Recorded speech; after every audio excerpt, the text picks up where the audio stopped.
Worksheet 117 ચિત્રનું વર્ણન કરો. તો શેનું ચિત્ર દેખાય છે તમને?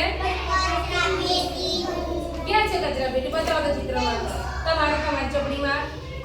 બરાબર. આ પણ કચરાપેટી છે ને આ પણ. બરાબર. આ બધું શું દેખાય છે બહાર? તો કચરો ક્યાં નાખવો જોઈએ? ક્યાં નાખવો જોઈએ? ડસ્ટબિનમાં, કચરાપેટીમાં. આ રીતે બહાર ખુલ્લો કચરો નખાય તો તમે તમારા ઘરનો કચરો ક્યાં નાખો છો? ડસ્ટબિનમાં જ નાખો છો ને? છે ને? હા.